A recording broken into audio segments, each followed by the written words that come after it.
Jadi pernahkah kalian bertanya, kemana sebenarnya uang cukai rokok itu pergi?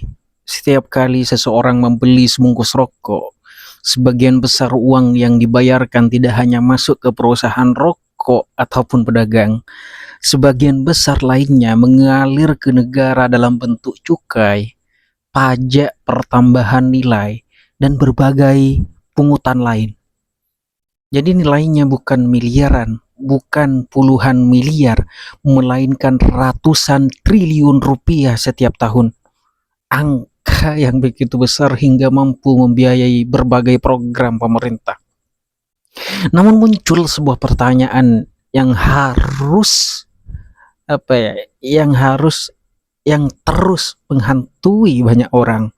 Jika negara menerima uang sebesar itu dari rokok, mengapa masyarakat masih merasa jalan rusak belum selesai diperbaiki, rumah sakit masih penuh, sekolah masih kekurangan fasilitas, dan berbagai persoalan publik seolah tidak pernah benar-benar tuntas? Sekilas pertanyaan itu terdengar sederhana memang, tetapi semakin dalam kita mencari jawabannya, semakin kita menyadari bahwa persoalannya bukan hanya tentang rokok semata.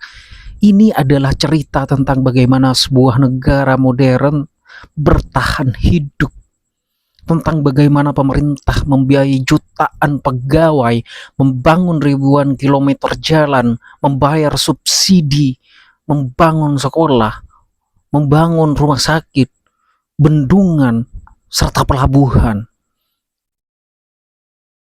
serta yang paling utama membayar bunga utang negara hingga menjaga roda pemerintahan tetap berputar setiap hari. Harus begitu.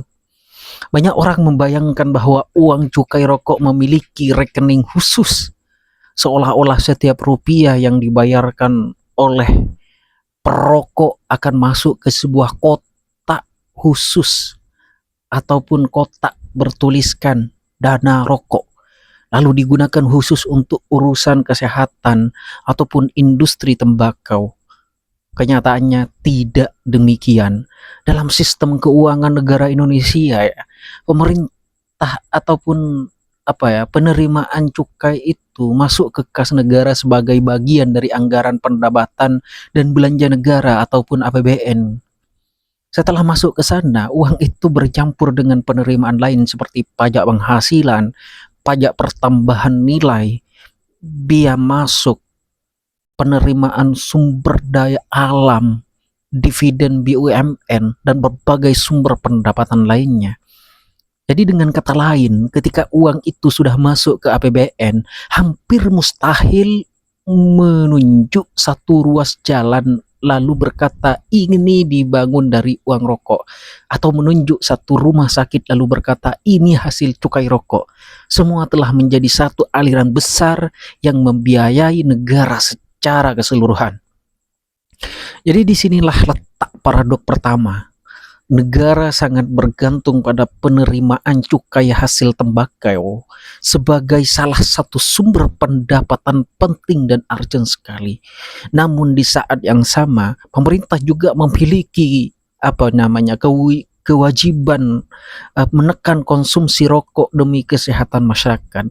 Artinya pemerintah berada dalam posisi yang sangat unik. Jika konsumsi rokok meningkat, pemerintah ataupun negara penerimaannya itu berpotensi naik, tetapi beban kesehatan masyarakat juga meningkat. Jadi sebaliknya, jika konsumsi rokok turun drastis, tujuan kesehatan mungkin tercapai, tetapi penerimaan negara bisa ikut menyusut. Dua kepentingan yang tampak saling bertolak belakang itu harus dijaga keseimbangannya setiap tahun. Jadi paradok ini telah lama menjadi bahan diskusi para ekonom. Sebagian berpendapat bahwa negara seharusnya tidak bergantung pada barang yang ingin dikurangi konsumsinya. Yang lain berargumen bahwa justru karena rokok memiliki dampak negatif, maka cukai tinggi adalah bentuk kompensasi atau biaya sosial yang ditimbulkan. Jadi perdebatan ini tidak pernah benar-benar selesai karena keduanya memiliki dasar logika yang benar-benar sama kuatnya. Mari kita melihat dari sudut pandang filsafat ekonomi. Sejak zaman Adam Smith itu, pajak dipandang sebagai harga yang dibayar masyarakat untuk memperoleh layanan negara. Jalan raya tidak muncul dengan sendirinya pastinya. Polisi tidak bekerja tanpa anggaran tentunya. Guru di sekolah negara tidak menerima gaji dari udara. Rumah sakit pemerintah tidak dapat beroperasi hanya dengan niat baik. Semua membutuhkan uang, semua membutuhkan biaya. Dalam pandangan ini, pajak dan cukai adalah kontrak sosial. Warga negara menyerahkan sebagian uangnya, lalu negara berkewajiban mengembalikannya dalam bentuk pelayanan publik. Namun filsafat politik Prancis pernah berkata dan mengingatkan bahwa kontrak sosial hanya akan bertahan selama masyarakat merasa negara menjalankan amanahnya dengan adil. Ketika masyarakat mulai merasa telah membayar banyak tetapi menerima sedikit. Jadi seperti yang saya katakan tadi, ketika masyarakat mulai merasa telah membayar banyak tetapi maaf ya, tadi ada orang beli-beli. Jadi ketika masyarakat mulai merasa telah membayar banyak tetapi menerima sedikit dari pemerintah, kepercayaan terhadap negara mulai terkikis pada akhirnya. Disinilah muncul pertanyaan yang sering terdengar di warung kopi. Kalau uang cukai rokok itu begitu besar, kenapa hidup rakyat masih sulit? Kan begitu, bapak-bapak yang sering ngopi itu. Jadi kebanyakan ekonominya tidak kebanyakan maaf. Jadi ketika ingin menjawab, jawaban ekonominya tidak sederhana yang dibayangkan kita semua. Bayangkan sebuah keluarga dengan penghasilan 20 juta per bulan tetapi memiliki pengeluaran 22 juta. Ya walaupun penghasilannya besar, itu tetap mengalami tekanan keuangan. Hal yang mirip juga terjadi pada negara. Indonesia memiliki penerimaan negara yang sangat besar, tetapi kebutuhan belanjanya juga luar biasa besar. Negara harus membangun infrastruktur untuk lebih dari 280 juta penduduk. Negara juga membiayai pendidikan jutaan siswa, menjaga sistem kesehatan nasional, memberikan subsidi energi. Maaf ya, ada pembeli jadi. Jadi negara harus membangun infrastruktur untuk lebih dari 280 juta penduduknya. Kemudian membiayai pendidikan jutaan siswa, menjaga sistem kesehatan nasional, memberikan subsidi, mendukung ketahanan pangan, memperkuat pertahanan, membayar aparatur negara, hingga memenuhi kewajiban utang yang jatuh tempo. Dalam skala besar itu, ratusan triliun rupiah bukan lagi angka yang tampak sebesar ketika kita membayangkannya secara terpisah, apalagi masih dikorupsi. Lalu mengapa ya harga rokok terus naik dan cukainya tetap dipertahankan tinggi? Banyak orang mengira cukai hanya bertujuan mengumpulkan uang, padahal secara teori cukai memiliki dua fungsi sekaligus. Fungsi pertama yaitu budgeting, yaitu menghasilkan penerimaan negara. Fungsi kedua adalah regulasi, yaitu mengendalikan konsumsi barang yang dianggap memiliki dampak terhadap kesehatan ataupun lingkungan. Artinya negara memang berharap masyarakat berpikir dua kali sebelum membeli rokok karena harganya semakin mahal. Di sisi lain, jika masyarakat tetap membeli, negara memperoleh tambahan penerimaan untuk membiayai berbagai kebutuhan publik yang saya sudah sebutkan di atas itu. Jadi di sinilah muncul muncul ironi yang sangat menarik. Jadi perokok sering merasa itu mereka menjadi penyumbang besar bagi negara, sementara non perokok sering merasa mereka ikut menanggung biaya kesehatan akibat tingginya konsumsi rokok. Jadi kedua kelompok sama-sama memiliki argumen yang tidak sepenuhnya salah. Inilah yang membuat kebijakan cukai selalu menjadi salah satu isu paling sensitif dalam ekonomi Indonesia. Kemudian muncul pertanyaan yang lebih besar, apakah Indonesia itu bisa berhenti bergantung pada penerimaan ataupun cukai rokok ini? Secara teori bisa ya, tetapi kenyataannya tidak mudah. Ketika satu sumber penerimaan berkurang, negara harus mencari sumber lain sebagai pengganti. Pilihannya hanya beberapa. Pajak penghasilan dinaikkan, kemudian bisa juga pajak pertambahan nilai dinaikkan, pajak baru diperkenalkan, atau belanja negara dikurangi. Semua pilihan tersebut memiliki konsekuensi ekonomi dan politik yang tidak ringan. Itulah sebabnya perubahan kebijakan fiskal selalu dilakukan secara bertahap. Jadi filsafat ekonomi seperti Friedrich itu pernah mengingatkan bahwa kebijakan ekonomi yang tampak sederhana sering menghasilkan konsekuensi yang jauh lebih rumit daripada yang kita perkirakan. Mengurangi cukai terlalu cepat bisa ya mengurangi penerimaan negara. Menaikkannya terlalu tinggi dapat mendorong peredaran rokok ilegal. Menahan kenaikan cukai memberi ruang bagi industri bernapas, tetapi belum tentu membuat harga rokok turun. Setiap keputusan itu memiliki biaya yang harus dibayar, ada konsekuensinya. Jadi pada akhirnya kisah tentang cukai rokok bukan sekedar cerita mengenai sebungkus rokok yang kita lihat di etalase warung. Ini adalah cerita tentang bagaimana sebuah negara membiayai dirinya sendiri. Maaf ya, ada yang beli-beli. Kebanyakan yang beli mulai dari tadi ya beli rokok. Ya lanjut ya. Jadi tentang hubungan yang rumit antara kesehatan masyarakat, kemudian industri, pertanian tembakau, pekerja pabrik, pedagang kecil, perusahaan besar, dan pemerintah. Semua saling terhubung dalam satu rantai ekonomi yang sangat panjang. Mungkin pelajaran terbesar dari semua ini adalah bahwa uang negara tidak pernah benar-benar memiliki nama. Setelah masuk ke kas negara, ia berubah menjadi bagian dari mesin besar bernama APBN. Uang dari cukai rokok bisa ikut membiayai sekolah yang tidak pernah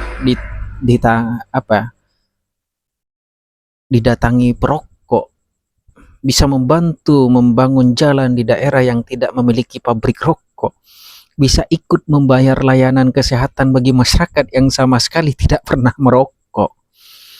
Itulah hakikat negara modern. Semua orang menyumbang melalui cara yang berbeda, dan semua orang menerima manfaat melalui cara yang berbeda-beda pula.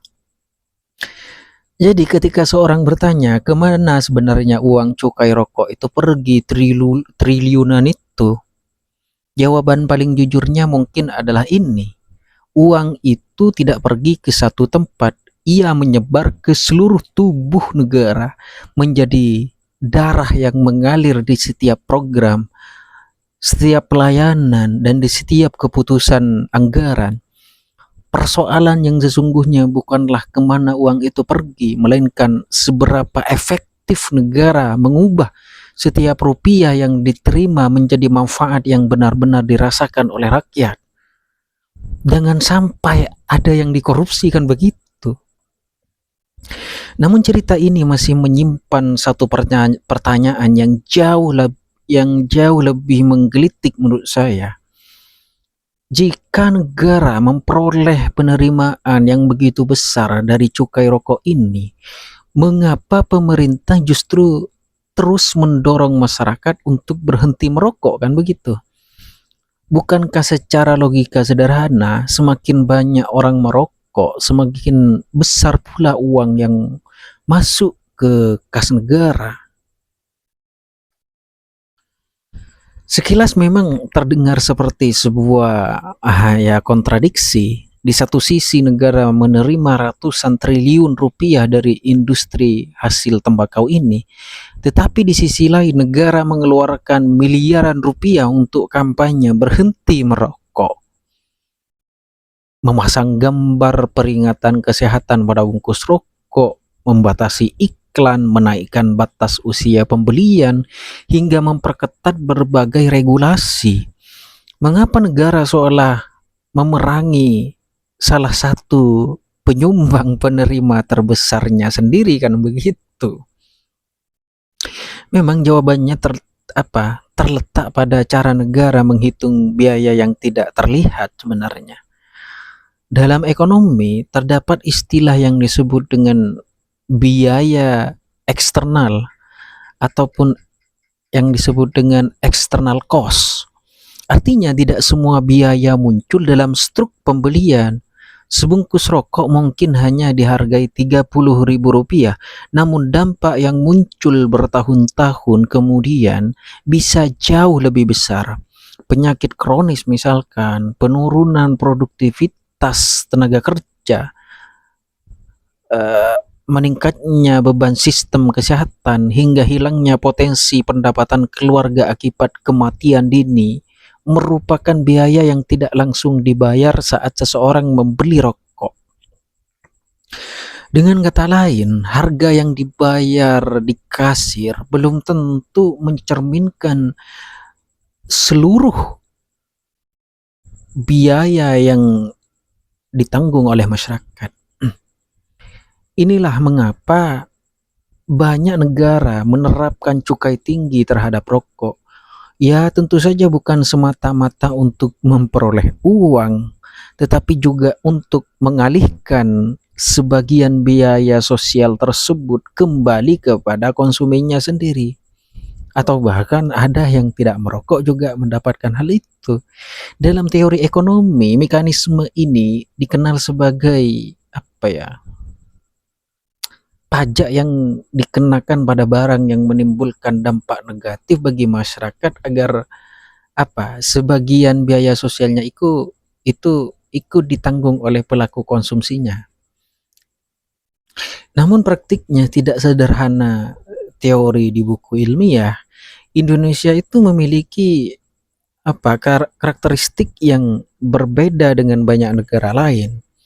Industri hasil tembakau bukan hanya menjual produk kepada konsumen, industri ini juga menjadi sumber penghidupan atau penghasilan bagi jutaan orang, mulai dari petani tembakau, petani cengkeh, buruh pabrik, sopir distribusi, pemilik warung kecil seperti saya, agen penjualan, hingga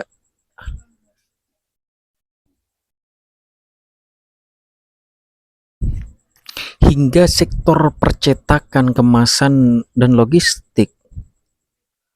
Rantai ekonominya itu membentang dari desa-desa penghasil tembakau hingga pusat-pusat perdagangan di kota-kota besar. Disinilah pemerintah menghadapi dilema yang sangat rumit. Jika regulasi dibuat terlalu longgar, konsumsi dapat meningkat dan beban kesehatan masyarakat berpotensi membesar. Tetapi jika regulasi dibuat terlalu keras dalam waktu singkat, bukan hanya perusahaan yang terdampak, jutaan mata pencarian juga ikut berada dalam resiko. Jadi dilema. Jadi karena itulah kebijakan terhadap industri rokok hampir selalu berjalan di atas garis yang sangat tipis. Pemerintah harus menjaga keseimbangan antara kesehatan masyarakat dengan penerimaan negara serta keberlangsungan industri, perlindungan tenaga kerja, serta stabilitas ekonomi daerah yang bergantung pada sektor tembakau ini. Jadi lalu muncul pertanyaan yang lebih filosofis. Apakah sebuah negara boleh bergantung pada industri yang secara bersamaan ingin dikurangi konsumsinya? Kan begitu. Inilah dilema moral yang telah diperdebatkan selama puluhan tahun.